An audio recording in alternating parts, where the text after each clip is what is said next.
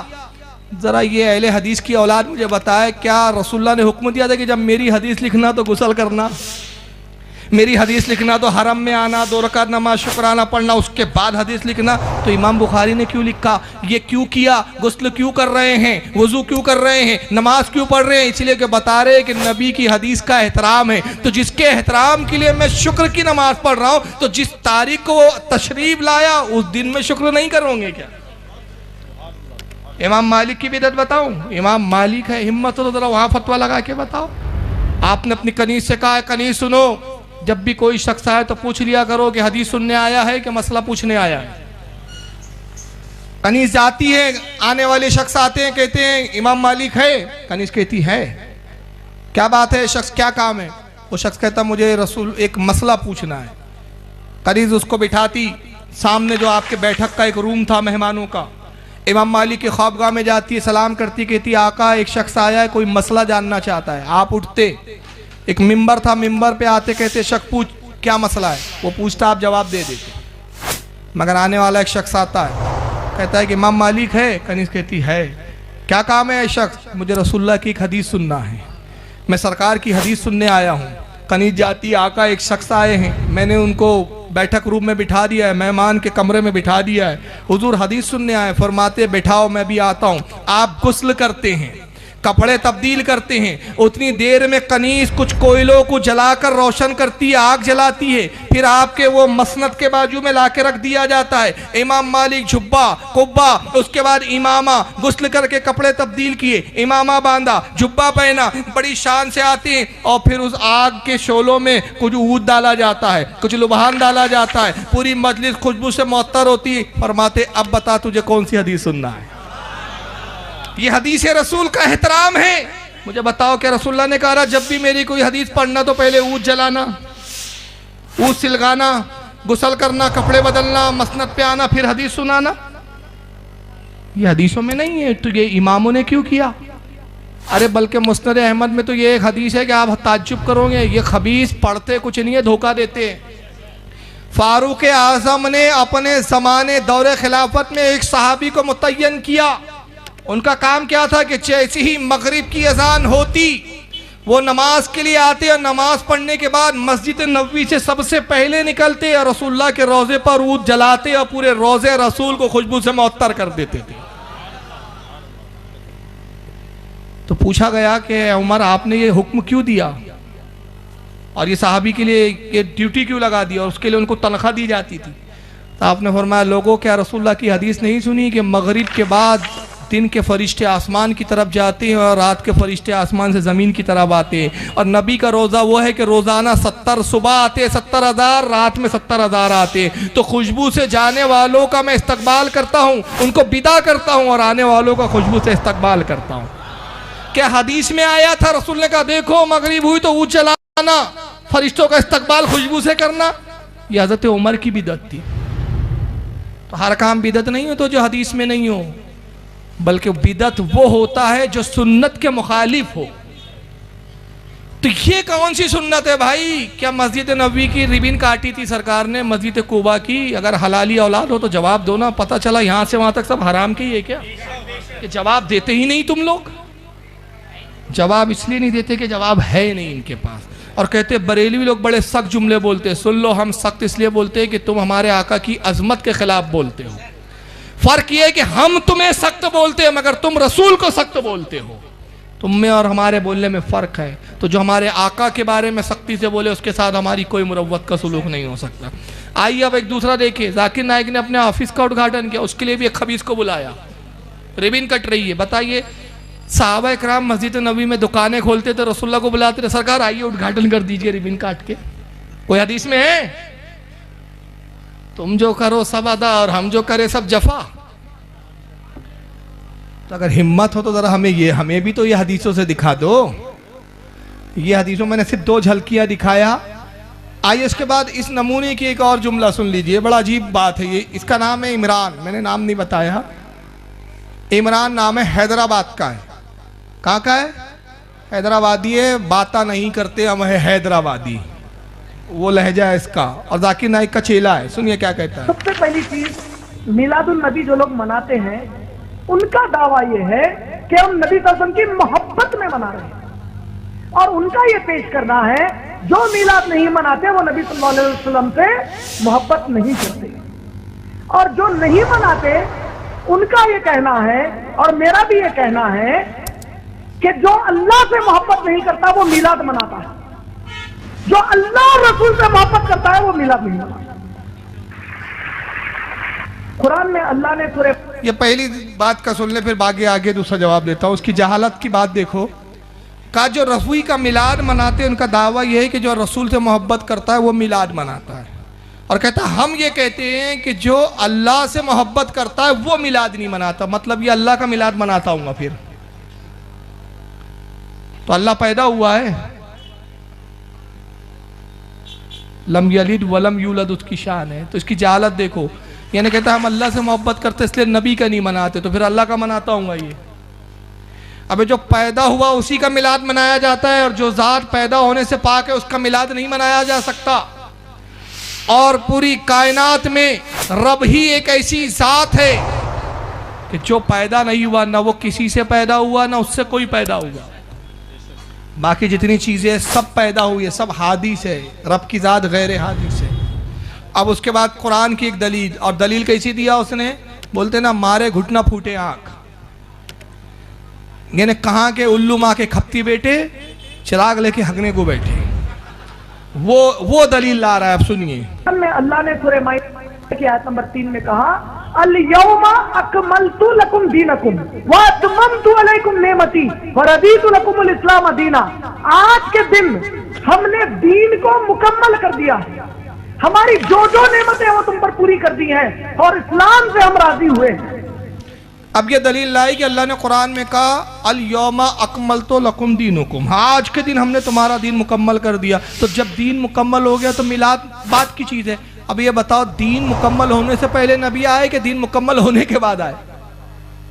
جہالت دیکھو. تو جب پہلے آئے تو میلاد منانا بھی دین کے اندر آ گیا نا. لیکن مارے گھٹنا پھوٹے جب دین مکمل ہو گیا تو پھر ایک کام کرو.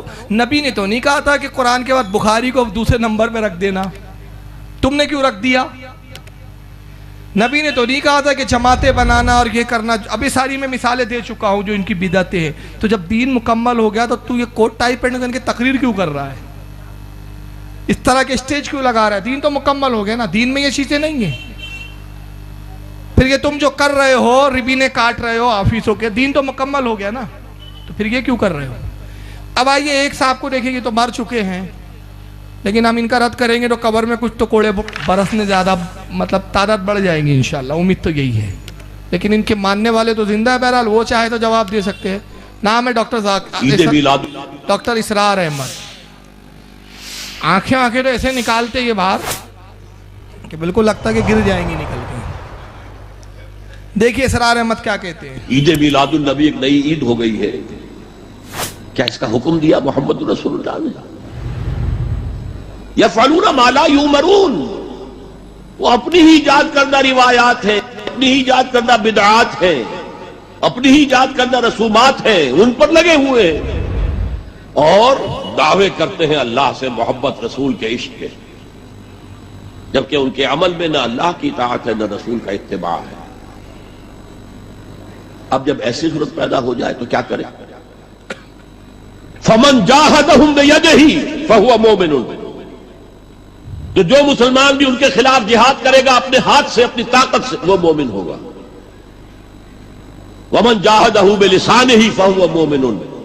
اور جو ان کے خلاف جہاد کرے گا اپنی زبان سے، وہ بھی مومن ہوگا. وہی 3 درجے. ومن جاہدہم بقلبہ فہو مومن. دل سے نفرت رکھ کر جو جہاد کرے گا بالقلب وہ بھی مومن ہوگا. فما وراء ذلک من الایمان حبۃ خردل. اس کے بعد تو ایمان رائی کے دانے کے برابر بھی نہیں ہے.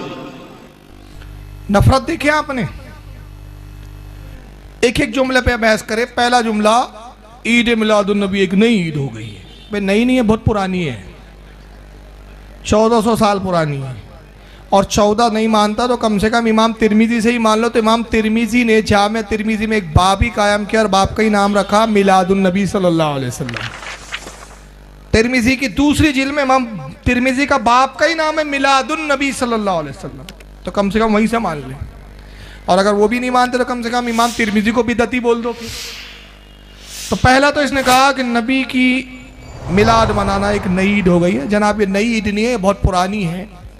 اب کتنی پرانی آئی ہے میں بتاتا ہوں دلیل. بخاری شریف جلد نمبر 1 کتاب الصیام اور حدیث نمبر 1900 ہے. حدیث کے راوی عبداللہ ابن عباس کہتے ہیں عن عبداللہ ابن عباس رضی اللہ تعالیٰ عنہما قال. عبداللہ ابن عباس سے روایت ہے، کہتے ہیں قدیم النبی صلی اللہ علیہ وسلم المدینہ، کہتے ہیں کہ نبی پاک صلی اللہ علیہ وسلم ہجرت فرما کر مدینہ تشریف لائے. فرع الیہود تصمو یوم عاشورہ، تو مدینے میں سرکار نے دیکھا کہ یہودی لوگ عاشورے کے دن 10 محرم کی تاریخ کو روزہ رکھے ہوئے اور خوشی کا اظہار کر رہے ہیں. فقال ما ھذا، اللہ کے نبی نے ان یہودیوں سے پوچھا کہ آخر یہ کیا بات ہے، آج ایسا کیوں ہوا ہے کہ تم خوش ہو اور روزے رکھے ہو، یہ کیا ہے؟ قالوا، انہوں نے کہا ھذا یوم صالح، ھذا یوم نجی اللہ بنی اسرائیل من عدوہم فصامہ موسیٰ. انہوں نے کہا کہ اے اللہ کے نبی محمد صلی اللہ علیہ وسلم، آج کا دن بڑا نیک اور مبارک دن ہے. انہوں نے اس دن کو کیا کہا؟ عاشورے کے دن کو یہ مبارک دن ہے، اچھا دن ہے. کیوں؟ اس تاریخ کو، اسی دن موسیٰ علیہ السلام نے اللہ رب العزت نے موسیٰ علیہ السلام کی قوم کو یعنی بنی اسرائیل کو فرعون سے نجات عطا فرمائی تھی. فرعون کی قوم کو، فرعون سے اللہ رب العزت نے موسیٰ کی قوم کو نجات دی تھی. تو موسیٰ علیہ السلام نے اس کے شکر میں روزہ رکھا تھا. اس تاریخ کو آج تک ہم یاد رکھتے ہیں، اس تاریخ کو آج تک ہم یاد بناتے ہیں. قال فانا احق بموسیٰ منکم، اللہ کے نبی نے فرمایا کہ یہودیوں، موسیٰ سے تم سے زیادہ ہم حق رکھتے ہیں. تم تو جھوٹے ہو، موسیٰ علیہ السلام کے ماننے کے دعوے کرتے ہو. موسیٰ علیہ السلام پر ہمارا زیادہ تم سے حق ہے. فَسَمَاهُ وَعَمْرَ بِسِيَامِهِ، تو نبی نے صحابہ سے کہا یہ ایک روزہ رکھتے ہیں، تم بھی خوشی کا اظہار کرو اور 2 روزے رکھو.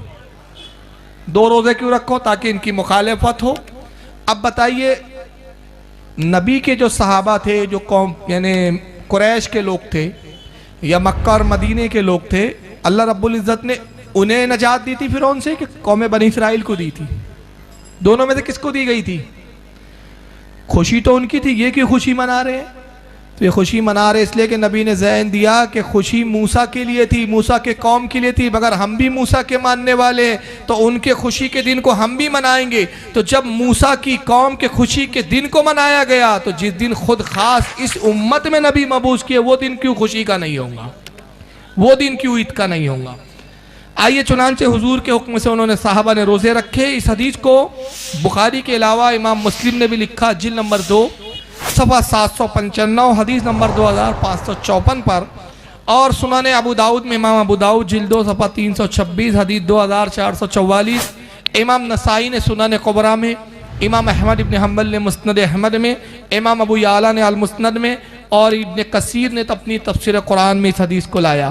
اب آئیے ایک خاص جملہ یہاں ایک حدیث میں بتا رہا ہوں، کیونکہ اس کا کہنا یہ ہے اسرار احمد کا کہ میلاد النبی ایک نئی عید ہو گئی ہے. مطلب یہ لفظ عید کا استعمال پہ ان کو اعتراض ہے. اب آئیے یہ حدیث سنیے. یہ حدیث مسلم شریف کے اندر ہے، صحیح مسلم کی جلد نمبر 2 صفحہ 796 حدیث نمبر 2556. قال ابو موسیٰ رضی اللہ عنہ، ابو موسیٰ اشعری رضی اللہ تعالیٰ عنہ سے روایت کہتے ہیں کانا یوم عاشورہ یومن تعظمہ الیہود، کہتے ہیں کہ عاشورے کے دن یہودی بڑے اس دن کی تعظیم کیا کرتے تھے، اس دن کا بڑا احترام کرتے تھے، عاشورے کے دن کا 10 محرم الحرام کو. وَاتَّخِذُهُ عِیدًا، اور اس دن وہ عید مناتے تھے. وَاتَّخِذُوهُ عِیدًا، اس دن کو انہوں نے عید ڈکلیئر کر رکھا تھا. وہ قوم بنی اسرائیل، موسیٰ علیہ السلام کی قوم، یہودیوں کی عید کا دن تھا. فقال رسول اللہ صلی اللہ علیہ وسلم صومہ انتم، سرکار نے فرمایا تم بھی اس دن عید مناؤ اور شکر میں روزہ رکھو۔ تو جس تاریخ کو موسیٰ کی قوم کو نجات ملی فرعون جیسے ظالم سے، وہ دن اس قوم کے لیے عید بن گیا، تو جس تاریخ کو پوری ظلمات اور ضلالت کو نبی کے ذریعے نجات ملی وہ دن عید نہیں ہوگا۔ اور نبی نے اگر موسیٰ کی قوم کی تاریخ کو عید ڈکلیئر کیا اور اسے عید منایا، تو نبی جس دن تشریف لائے وہ دن عید کیوں نہیں ہوگا؟ لہذا وہ زیادہ حق رکھتا ہے اس سے کہ موسیٰ علیہ السلام کی قوم جس تاریخ کو آزاد ہوئی فرعون سے، اس سے زیادہ وہ دن حق رکھتا ہے جس تاریخ کو رسول اللہ تشریف لائے کہ اسے عید قرار دیا جائے۔ اس حدیث کو مسلم کے علاوہ بخاری نے بھی لکھا، جلد 1 کتاب الصیام میں حدیث نمبر 1901، امام نسائی نے سنن کبریٰ میں لایا جلد 2 صفحہ 159 حدیث 2848، امام طحاوی نے شرح معانی الآثار جلد 2 صفحہ 46 پر، امام بہقی نے سنن کبریٰ میں بھی اس کو لایا۔ اب آئیے، اسرار احمد کا ایک دوسرا جملہ تھا کہ کیا اس کا حکم رسول اللہ نے دیا کہ میلاد النبی مناؤ؟ کیا صحابہ نے منایا؟ آئیے، خود نبی نے اپنا دن منایا ہے، اور کہاں منایا ہے اس حدیث کو سن لیجئے۔ مسلم شریف، مسلم کی جلد نمبر 2 کتاب الصیام حدیث نمبر 2646، عن ابی قتادۃ الانصاری رضی اللہ عنہ، حضرت ابو قتادہ رضی اللہ تعالیٰ عنہ سے روایت ہے، ان رسول اللہ صلی اللہ علیہ وسلم سئل عن صوم یوم الاثنین۔ ابو قتادہ انصاری کہتے ہیں کہ نبی پاک صلی اللہ علیہ وسلم ہر پیر کے روز روزہ رکھتے تھے، ہر پیر کو، یعنی ہر ہفتے کا جب پیر آتا تو آپ روزہ رکھتے، یعنی مہینے میں 4 روزے تو آپ کے ہوتے ہی تھے کم از کم۔ تو سرکار سے کہتے ہیں کہ پوچھا گیا، سئیلا، آپ سے پوچھا گیا، ان صوم یوم الاثنین، کہ اللہ کے نبی آپ پیر کے دن روزہ کیوں رکھتے ہیں؟ یہ روزہ آپ کبھی چھوڑتے نہیں ہیں سرکار، اس کی کیا وجہ ہے؟ فقال، تو اللہ کے نبی نے ارشاد فرمایا، فیہ ولدت و فیہ انزل علی، میں اس دن کو روزہ اس لیے رکھتا ہوں اور اس دن کو اس لیے یاد مناتا ہوں کہ اسی تاریخ کو، اسی دن کو میں پیدا ہوا اور اسی دن مجھ پر وحی نازل ہوئی تھی۔ یعنی نبی نے بتایا کہ جو تاریخ میری پیدائش کی ہے، یعنی جو دن میری پیدائش کا ہے، وہ شکر کا دن ہے، بھلانے کا دن نہیں ہے۔ مگر یہاں وہابی لوگ کچھ اعتراض کرتے ہیں کہ بھئی نبی نے تو روزہ رکھ کے منایا، تم تو سبیلے لگاتے ہو، تم لوگ سبیلے لگاتے ہو، کھانے بانٹتے ہو، تو تم روزہ کیوں نہیں رکھتے؟ تو اس کا جواب سن لیجیے، یہ روزہ نفلی ہے، نفلی میں تاکید نہیں ہے کہ رکھا جائے، تو دونوں طرح سے جائز ہے، چاہے تو روزہ رکھے، چاہے تو کھا پی کے جشن منائے، دونوں اجازت ہے، دونوں طرح کی اجازت ہے۔ تو جس کو اللہ توفیق دے وہ روزہ رکھ کے خوشی منائے، اور جو چاہے کہ نہیں آج تو کھا پی کے جشن مناؤں گا، تو اس کی بھی اجازت ہے، کہ شریعت میں اس کی بھی ممانعت نہیں ہے، اور نہ روزہ رکھنے کی تاکید ہے۔ سرکار نے مگر روزہ رکھ کے یہ تو بتا دیا کہ یہ دن بھلانے لائق نہیں ہے، فراموش کرنے لائق نہیں ہے، جس تاریخ کو میں پیدا ہوا میں شکر اللہ کا کرتا ہوں، تو جس تاریخ اور جس دن کو میں تمہیں میسر آیا تم کیوں بھولتے ہو اس دن کو، تو تم کیوں ناشکرے بنتے ہو؟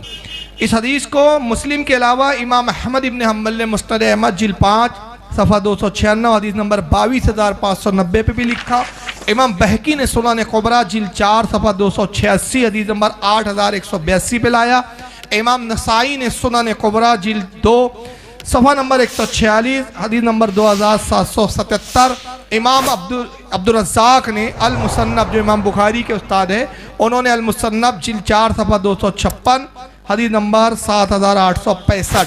اب آئیے نبی پاک کی حدیث سنیں جس میں سرکار خود اپنی میلاد کا ذکر کر رہے ہیں۔ وَعَنْ أَبِي أُمَامَةَ رضی اللہ تعالیٰ عنہ قال، حضرت ابو امامہ رضی اللہ تعالیٰ عنہ سے روایت ہے، وہ کہتے ہیں قلت یا نبی اللہ ما کان اول بدی امرک، اے اللہ کے نبی آپ اس تاریخ کے بارے میں بتائیے جس تاریخ کو آپ پیدا ہوئے۔ وہ کہتے ہیں میں نے نبی پاک سے عرض کیا، ابو امامہ کہتے ہیں کہ یا رسول اللہ آپ اپنی میلاد کا ذکر کیجئے، اپنی پیدائش کے بارے میں کچھ بتائیے۔ قال، تو اللہ کے نبی نے فرمایا دعوت ابی ابراہیم، کہا میں ابراہیم کی دعا ہوں۔ ابراہیم کی کون سی دعا ہے؟ جب حضرت ابراہیم علیہ السلام نے حضرت اسماعیل کو لے کر خانہ کعبہ کی تعمیر کی اور اللہ کا گھر تعمیر ہو گیا تو سجدے میں گرے، عرض کیا خالق کائنات میری جو کام کیا ہے یا جو میں نے یہ خدمت انجام دی ہے، مولا اس کو اپنی بارگاہ میں قبول فرما۔ اور لوگوں کو دعوت دے اے رب کائنات، ان کے دل اس کے گھر کی طرف، اس کے طواف کی طرف موڑ دے. یہ دعا کی انہوں نے. تو اللہ نے ارشاد فرمایا ابراہیم تیری اس خدمت کو ہم نے قبول کیا، تیرے بیٹے اسماعیل کی بھی خدمت کو قبول کیا. میں ایک آخری ایسا نبی بھیجوں گا جو تمام انبیاء سے افضل ہوں گا، سب سے افضل و اعلیٰ ہوں گا، اور اس کی امت تمام نبیوں سے افضل ہوں گی. میں اس امت پر حج کو فرض کر دوں گا جو اس گھر کا طواف کرے گی. اور اب تبارک و تعالیٰ نے اپنے محبوب کی صفات بیان کی، خوبیاں بیان کی. اس کو سن کر حضرت ابراہیم علیہ السلام کی آنکھوں میں آنسو آ گئے. کتنا عظیم نبی. تو سجدے میں گرے، عرض کیا خالق کائنات اگر یہ خدمت تیری بارگاہ میں قبول ہے تو اس کا انعام تیرا خلیل یہ چاہتا ہے کہ اس نبی کو میری نسل میں پیدا فرما، وہ نبی میری نسل میں جہاں تشریف لائے. تو اللہ نے فرمایا ابراہیم تیری ہم نے دعا قبول کی، اسماعیل کی نسل سے ہی اس نبی کو مبعوث کروں گا. تو آپ حضرت اسماعیل کی حضرت ابراہیم کی نسل میں پیدا ہوئے. تو سرکار کہتے ہیں میں ابراہیم کی دعا ہوں کہ ابراہیم نے میرے لیے دعا مانگی. وَبُشْرَى عیسیٰ، اور میں عیسیٰ علیہ السلام کی بشارت ہوں کہ عیسیٰ علیہ السلام نے بشارت دی تھی اپنے حواریوں کو کہ میرے بعد سب سے عظیم نبی تشریف لانے والا ہے، اور میں جب چلا جاؤں گا تو میرے بعد وہ تشریف لائیں گا جو کائنات میں تمام نبیوں میں سب سے افضل ہے. فرمایا میں عیسیٰ کی بشارت ہوں.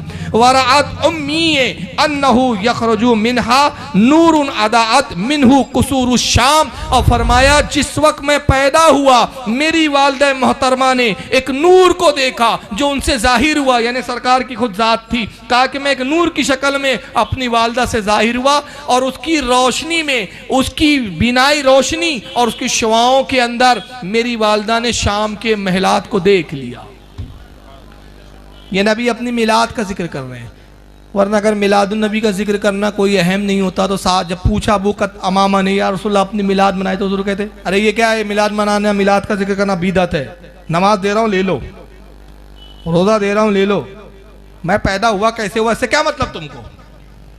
نبی نے یہ نہیں کہا، بلکہ اپنی ولادت کا ذکر کیا. بتایا کہ جس وقت میں پیدا ہوا ایک نور ظاہر ہوا، اس نور کی روشنی میں میری والدہ نے شام کے محلوں کو دیکھ لیا. ملک شام کہاں ہے، جس کو سیریا کہتے ہیں، مدینہ مکہ کہاں ہے، ہزاروں میل کا فاصلہ ہے، یعنی اتنے دور تک میری والدہ نے دیکھ لیا. تو یہ آپ میلاد کا ذکر کر رہے ہیں. اور اس حدیث کو مسند احمد میں امام احمد ابن حنبل نے لایا، اور امام حاکم نے المستدرک جلد نمبر 2 صفحہ 656 حدیث نمبر 4174 پر، اور اس کو امام